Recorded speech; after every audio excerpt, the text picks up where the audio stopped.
여러분, 오늘 사무엘 상 13장 후반절 보도록 하겠습니다. 우리가 앞에서 보았지만 사무엘을 사울이 기다리다가 조급한 마음에 하지 말아야 할 제사장이 해야 할 일을 자기가 해버리죠. 거기에 대해서 이제 사무엘이 어떤 반응인지 한번 보도록 하겠습니다. 13절 사무엘이 사울에게 이르되 왕이 망령되이 행하였도다. 왕령이 하나님의 이름을 가리었도다 이 말이죠.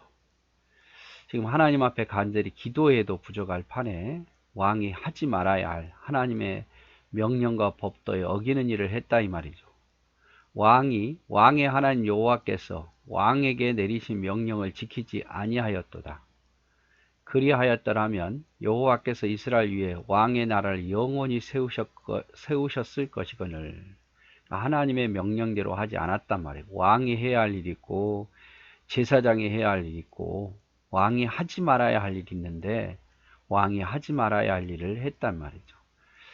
그러니까 이런 아마 사울도 많이 들었을 거예요. 이런 제사는 제사장이 해야 된다는 사실, 누가 해야 된다는 것이 분명히 정해졌고 누가 하지 말아야 된다는 사실을 분명히 하나님의 법도에 정해졌는데 그걸 하면서도 내가 이러면 안 되는데 이런 생각을 했을 거예요.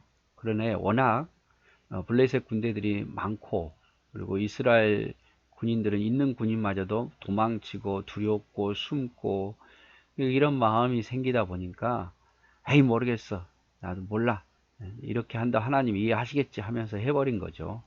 그것을 하나님을 망령되이 행했다 이렇게 표현하고 있어요. 지금은 왕의 나라가 길지 못할 것이라.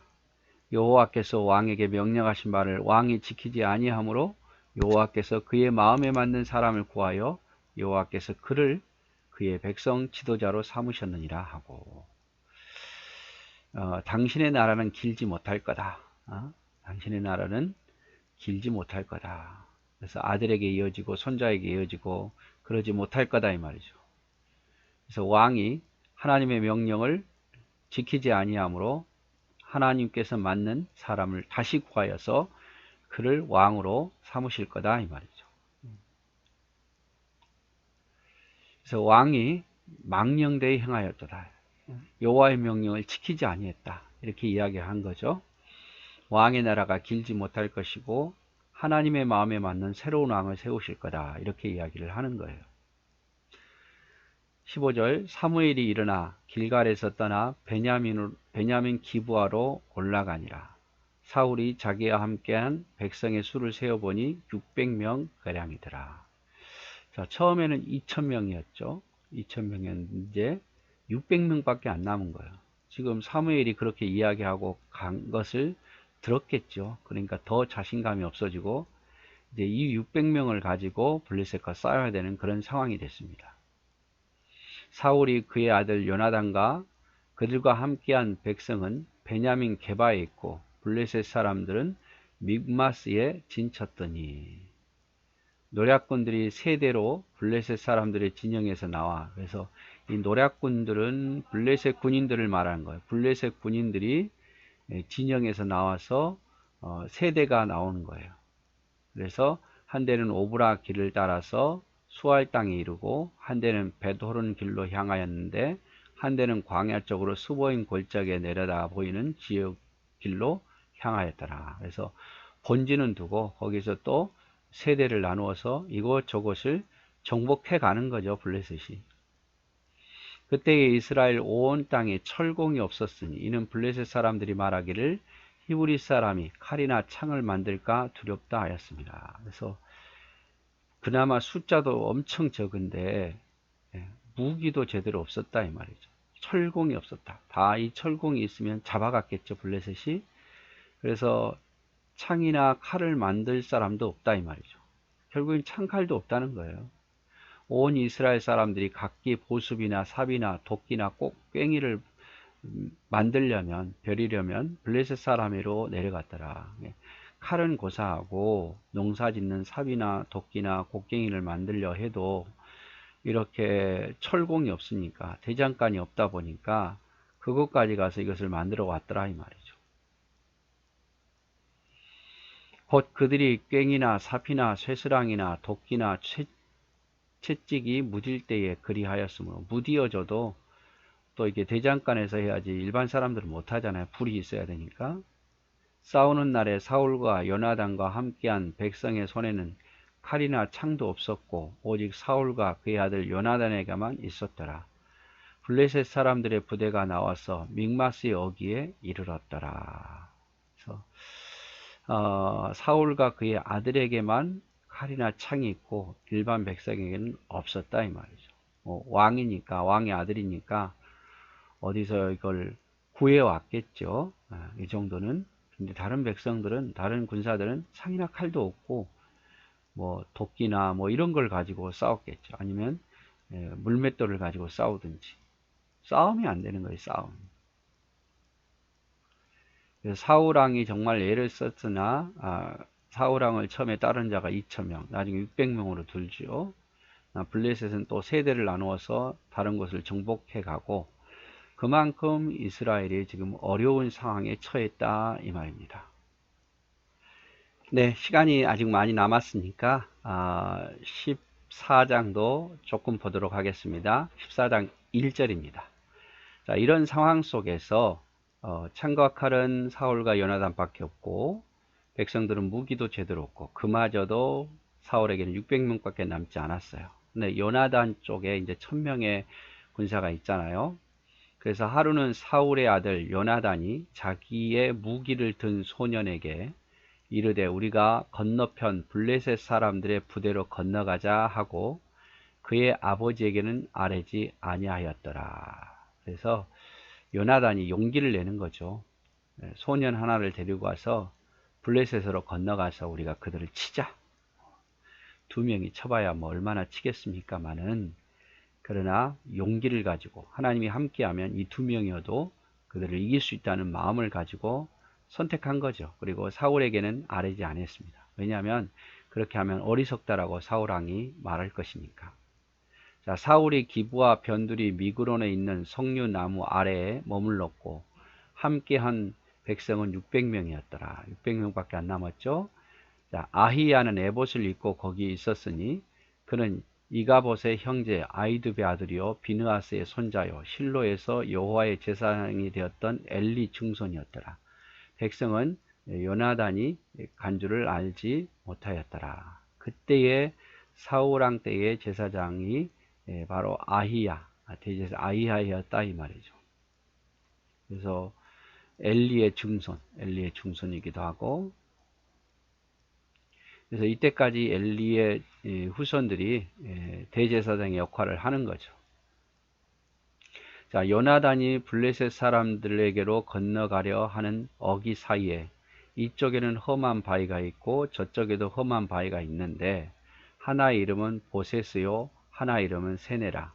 한 바위는 북쪽에서 민마스 앞에 일어섰고 하나는 남쪽에서 게바 앞에 일어섰더라. 지금 게바와 민마스 사이에 큰 골짜기가 있었던 것 같아요. 근데 그 골짜기를 넘어서 올라가려면 경사가 굉장히 가파른 절벽이 있었던 거예요. 양쪽에 절벽이죠. 그래서 블레셋 사람이 섰던 지역 민막스에도 절벽이고, 그 다음에 이스라엘 사람들이 선 게바도 절벽이에요. 서로 절벽 사이를 두고 그러니까 골짜기 사이에 이렇게 보고 대치하고 있는 상황이죠. 그래서 여기서 저기를 건너가려면 돌아서 먼 길을 돌아서 가든지 절벽을 피해서 골짜기를 피해서 가든지 아니면 그 절벽을 기어 올라가야 된 거죠.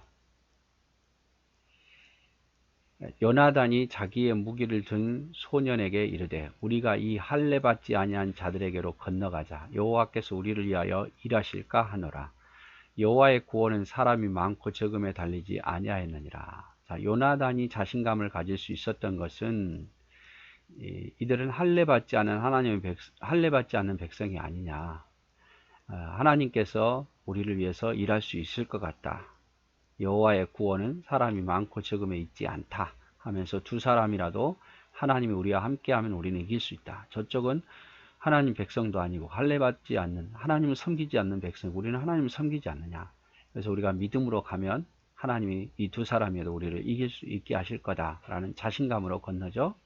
그래서 무기를 든 자가 그에게 이르되 당신의 마음에 있는 대로 다 행하여 앞서가소서. 내가 당신과 마음을 같이하여 따르리다. 이 무기를 든 자, 사한도 참 이름은 없지만 대단한 것 같죠. 요나단이 이르되 보라 우리가 그 사람들에게로 건너가서 그들에게 보이리니 그들이 만일 우리에게 이르기를 우리가 너에게로 가기를 기다리라 하면 우리는 우리가 있는 곳에 가만히 서서 그들에게 올라가지 말 것이요 그들이 만일 우리에게로 올라오라 하면 우리가 올라갈 것은 여호와께서 그들을 우리 손에 넘기셨습니다. 이것이 우리의 표징이 되리라 하고. 자, 미리 하나님이 우리가 함께 하는가 하지 않는가를 확인하는 거죠. 여기서 야 요나단이 우리가 너희에게로 갈 거다 하면 블레셋 사람들이 그래 올라와 봐 이렇게 말하면 하나님 우리에게 승리하게 하실 거고, 올라오지 마 하면 하나님의 뜻이 아니다 라고 생각하고 가자 이 말이죠. 자, 블레셋 사람들이 자, 두 명의 병사를 보고 야 올라와 이거는 뭐라 되면 얕본 거죠.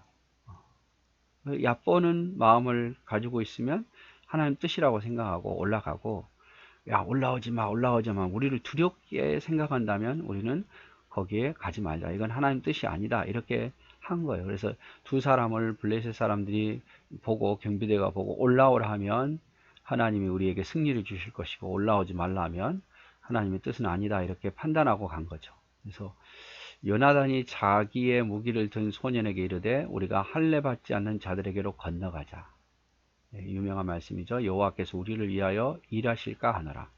여호와의 구원은 사람이 많고 적음에 달리지 아니한다. 이 정도는 여러분 암송하면 좋습니다. 여호와의 구원은 사람이 많고 적음에 달리지 아니하니라. 그래서 사람이 많고 적음에 이렇게 구원이. 그리고 이제 사울의 아들 요나단은 사울과 이스라엘 백성이 블레셋을 두려워하는데 이걸 어떻게 헤쳐나가야 될 거 아닙니까? 그냥 아무것도 하지 않으면 결국 블레셋과의 싸우지도 못하고 죽게 생겼어요. 그래서 분위기를 바꾸려고 요나단과 사울이 용기를 낸 거죠. 그리고 할례 받지 않는 백성을 두려워하지 않고 하나님께서는 수가 많고 적음에 있지 아니한다는 것을 고백하는데 사울 아버지보다 훨씬 더 훌륭한 믿음을 갖고 있잖아요. 블레셋이 우리를 오라고 하면 하나님의 뜻으로 알고 절벽에 올라 공격하겠다는, 하나님께 철저하게 순종하겠다는 그런 마음으로 하고 있죠. 자, 그래서 오늘은 여기까지 보도록 하겠습니다.